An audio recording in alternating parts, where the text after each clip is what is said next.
이렇게 우리가 배당을 하다 보면 배당이 1순위부터 10순위까지가 있어요. 그런데 그 배당 순위가 딱딱 떨어지는 게 아니라 1등부터 10등을 딱 나눠지는 게 아니라 서로 충돌을 하게 되죠. 그런 사례가 어떻게 사례가 있냐면 크게 두 가지 사례가 있어요. 우리가 순환, 흡수, 배당에서 두 가지가, 첫 번째는 순위가 상호 모순관계, 두 번째는 순위가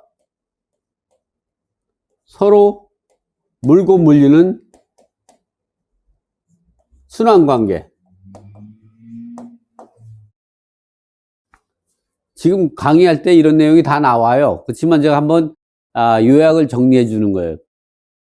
순위가 상호 모순관계는 어떻게 했냐면 A는 B하고 동순이고 B는 C보다 우선하고 C는 A보다 우선하는 이런 게 대표적이죠. 서로 물고 물리는 관계는 어떻게 했냐면 A는 A 채권자는 B보다 우선하고 B 채권자는 C보다 우선하고 C 채권자는 A보다 우선하는, 딱히 이들 간에는 우선순위가 없어요. 서로 물고 물리는 거. 이럴 때는 우선순위가 없을 땐 전부 동순위 보고 1차로 안분 배당 받고 2차적으로 흡수하는 배당을 하게 되는 거죠. 그러면 이런 사례가 어떤 사례가 있는가를 한번 살펴보면 이런 사례가 있죠. 첫 번째 같은 경우 보면 이제 1월 10일 날 선순위 가압류가 있어요. 그리고 2월 10일 날 근저당이 설정이 돼 있고 3월 10일 날 세금인데 가압류는 가압류 처분금지 효력에 의해서 근저당권의 우선변제권을 박탈시키죠.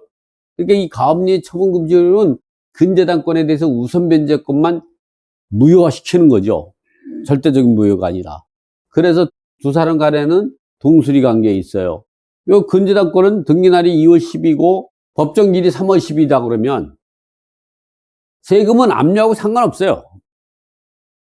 세금 자체가 특별우선채권, 즉 당해세면 당연히 우선해서 변제받는 거고 3수류 배당받죠. 당해세가 아니고 일반 세금일 때는 법정일 갖고 따지는 거예요.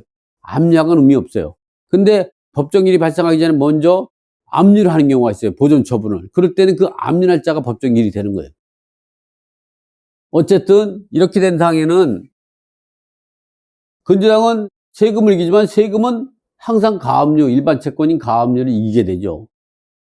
이럴 때는 A는 B하고 동순이고 B는 C보다 우선하고 C는 A보다 우선하는 이런 관계가 되죠. 또 어떤 경우가 있냐면 근저당보다 납부기한이 늦은 3월 12인 공과금 있죠.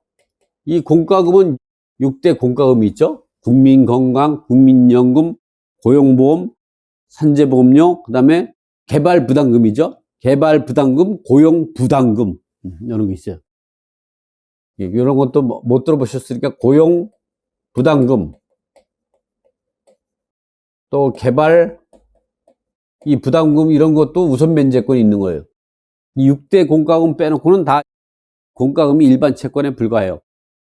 이런 거는 가압류를 항상 이기죠. 그러니까 이런 관계가 되죠. 이번은 어떤 경우냐면은 이 근저당권자가 2016년 1월 10이다. 그러면 이 근저당 설정 당시에 소액임차인이 되려면 2014년 1월 1일에서 2016년 3월 30일 요 구간에는 9,500만 원 이하일 때 3,200만 원이 소액임차인이에요. 근데 이 임차인은 언제냐? 3월 10일 날 대항 요건을 갖췄는데 보증금이 1억 5천만 원이에요. 그러면 이게 이제 배당 시점이 2021년 5월 11일부터 현재, 그러니까 5월 11일 이후에 이 배당 시점이다. 그러면 이 사람 5천만 원을 최우선 변제 받을 수 있는데 이 근저당보다는 우선하지 못해요. 그러나 가압류보다는 이기죠.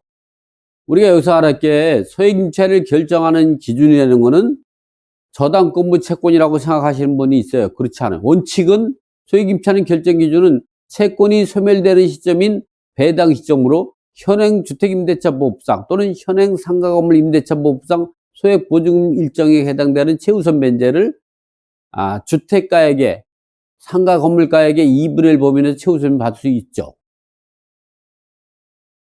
그래서 이 가압류에 대해서는 배당 시점으로 소액 임차인은 즉 5천만 원을 이거보다 우선해서 변제받을 수 있어요. 그러나 이 근저당권에 대해서는 주택임대차보호법 시행령 부칙 제4조에 의해서 경과 규정이라는 게 있어요.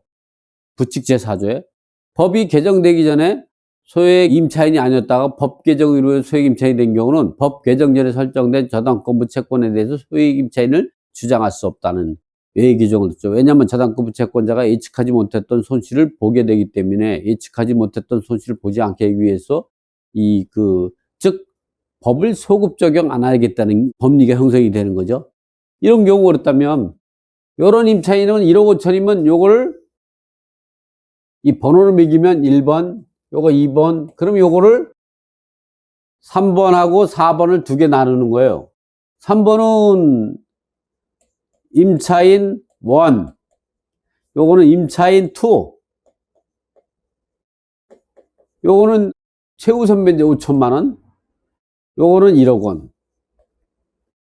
자기 최우선 면제하고 자기의 확정일자가 같은 경우는 즉 자기의 확정일자를 기준으로 하면 자기의 소액 임차인이 아니요. 그렇지만 자기가 배당 시점은 소액 임차인이면 자기 확정일자 항상 이기는 거예요. 그러나 자기가 확정일자를 기준으로 배당 받는 게 더 많이 받는다면 확정일자 갖고 선택하는 거고 그 선택은 임차인에게 유리하도록 배당해야 된다는 게 대부분 판례의 입장이에요. 그런 게 있죠. 어쨌든 여기서 우리가 알 거는 소액 임차인의 결정 기준은 이렇게 근저당 같은 저당권부 채권으로 확정 지는 게 아니다.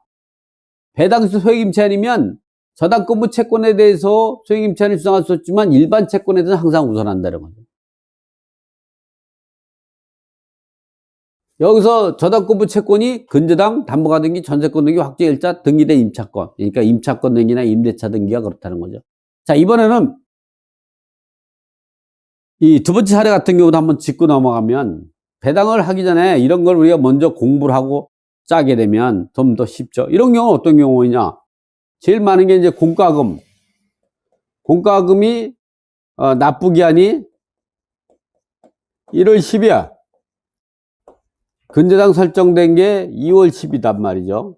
그리고 세금이 법정기일이 3월 10이다. 그러면 공과금은 근저당을 이고 근저당은 세금을 이고 세금은 공과금을 이고 이러죠. 또 어떤 경우가 있냐면 이런 경우가 있어요. 공과금이 있고 근저당이 있고 그리고 임차인이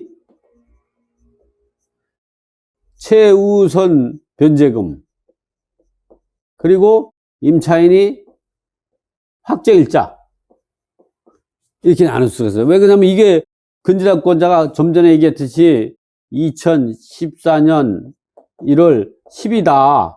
그러면 9,500만 원 이하일 때 3,200이 최우선 면제 받을 수 있는데 이 사람은 1억 5천이다. 그러면 이 사람은 근저당에 대해서는 최우선 면제를 주장할 수 없어요. 이럴 때 이 사람은 최우선 면제 5천만 원 하고 요거 1억을 갖고 이 5천만 원은 이 공과금을 항상 이기는 거예요. 이번에 공과금이 아니고 세금이 있단 말이죠. 그리고 근저당이 있고 이렇게 할 때도 세금은 배당 시점으로 소액 임차인이면 최우선 면제 5천 원 항상 이걸 이겨요.